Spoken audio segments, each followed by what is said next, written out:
For bringing any change in an organization, depending on the volume of the change you want to bring, change management is a very difficult process in an organization, because taking into consideration the general level of the awareness of the workman and managerial hierarchies in the organization, it requires a lot of audit, that is technical audit and potential audit in an organization. So an organization must know its best. A manager who wants to lead potentially with great capacity must know your organization best in all facets, with plus and minus, what are the strengths and weaknesses, what is to be done in the form of managerial process of change or changing the concepts, changing the environment of the organization and linking it to the newly changed organization, which is constant process in the changing environment of the modern management competition between several organizations in the several fields of production. US companies have spent billions of dollars on learning and development, a sum higher than at times gross domestic product of 130 countries. In 1 year, the average American employee received training at a cost of $1,000 per person. On its own, that might not sound like much, but to put those numbers into perspective for companies with headcounts over 50,000 around, that will become 50 million a year. It's an enormous amount spent by American organizations on this. Why?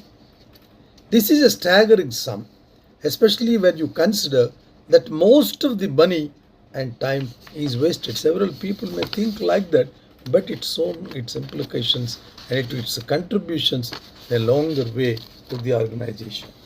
Learning and development programs are not necessarily the problem. The problem is that there is often no measure what is learned and what its behaviors change as a result of such massive investments. This is the problem on which I want to dwell in this my presentation, because building a mechanism, building a systematic evaluation in the development of the people in the organization for these massive investments on learning, a survey roughly tells 1,500 executives across industries, regions, and companies of various sizes shows that 1 in 5 organizations do nothing to measure the impact of the employees' training. So there is no enough of attention in creating tools of evaluating what training is given, what L&D input is given, what is the receptivity of the people available in the organization. That has to be measured. Then only you can think of new systems, new methodologies, new pedagogies of training, and new fresh air you can be bringing. That breeze can be built in the organization to build up the capacity of the, in general, the capacity of the organization. Of these that to do, few organizations calculate quantifiable returns. It's no wonder that 2/3 of employees think their training program failed to improve business performance. Why they are developing that sort of thinking? Because they are not properly tuned, or we are not able to kindle attention in his brain, or an ecosystem or a system of thinking in his brain, or making his brain committed to the learning and how learning is changing his personality, not only as an individual but also as a perfectionist, but also as an effective manager or a worker in building the work culture of the organization. That responsibility, that new pathway has to be taken. Above all, few companies using that learning and development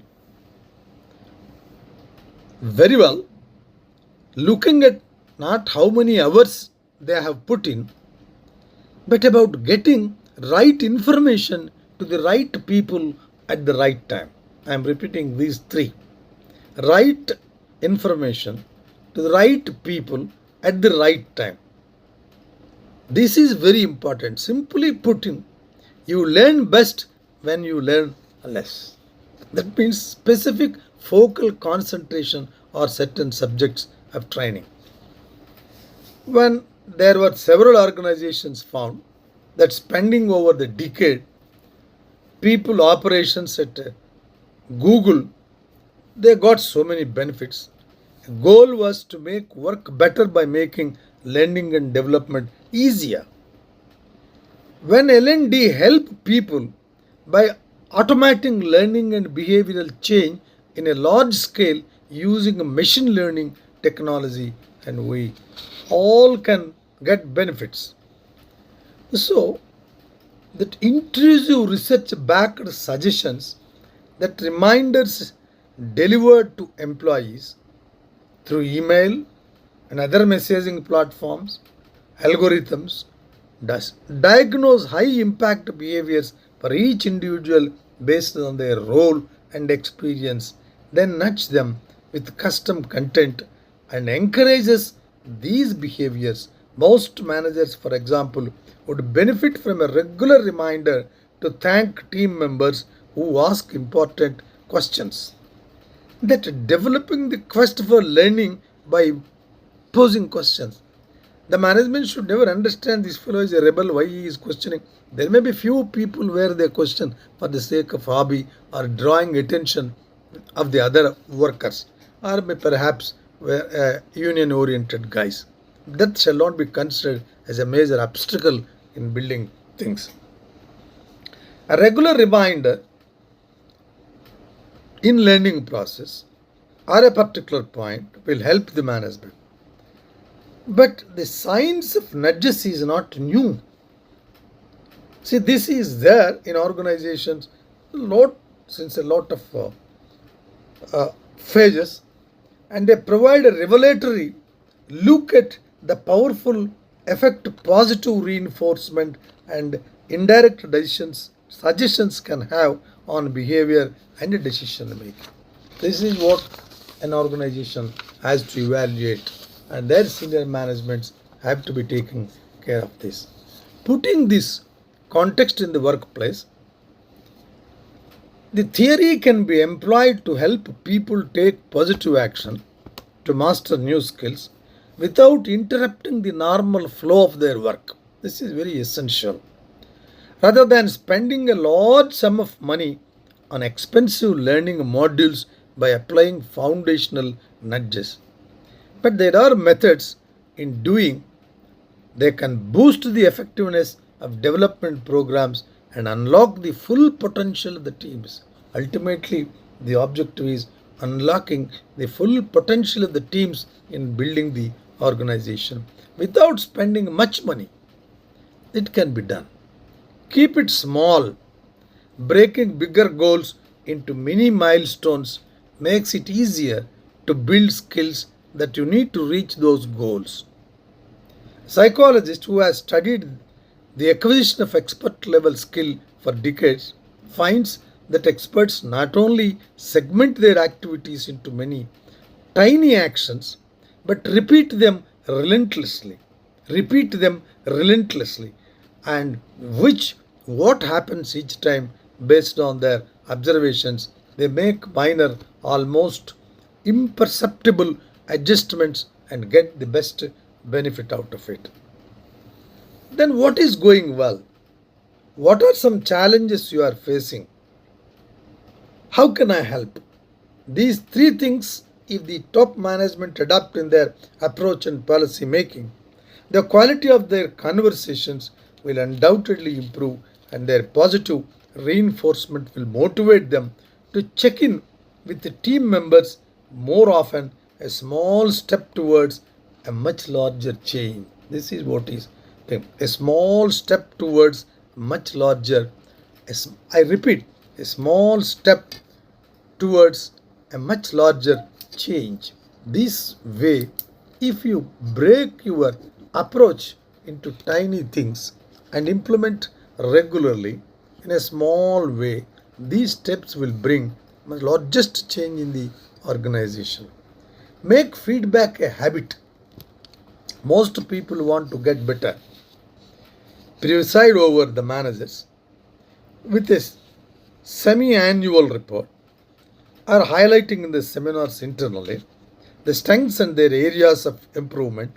Even if they did not attend single training, we consistently found that by inducing these tiny concepts into the brains of the groups, there is development which is observed by the managers and further improved in areas they previously struggled with. Provide regular reminders. This is a very important thing. When only have so much of cognitive capacity at a given time and in a fast-paced work environment where employees have so many daily tasks, keeping sight of long-term development goals can be a huge challenge. Something as simple as an email reminder or in a person check. Actively solicit feedback. This is what is required. Actively solicit feedback. Don't wait for it.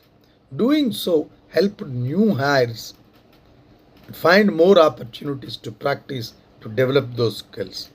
Only invest in what works. Organizations must be very rationalized in investing what system can work in the best interest of that organization. There is no meaning in irrationally investing in conducting number of sessions, number of interactions, number of evaluation methods without a ration and a rational methodology. It will not give results. So learning and development, make sure you define measures of success beforehand. Regularly check whether these programs have a measurable impact on metrics like productivity, retention, and job satisfaction. If they do not give that result, we have to review the existing system of doing that and get the highest level of result. Instead, shift your focus to investing in new technologies or strategies that have a track record of success. But do not be afraid to dump those too if they do not deliver. Keep going until you find tools and processes that you can prove work best for your people. Any workplace can benefit from adopting the mindset that you learn best when you learn less. These recommendations might seem small, but I am sure with my experience in a span of 46 years, they will develop well and even simple, but they can unlock your team's full potential and just might save you millions of rupees along the way. Thank you very much.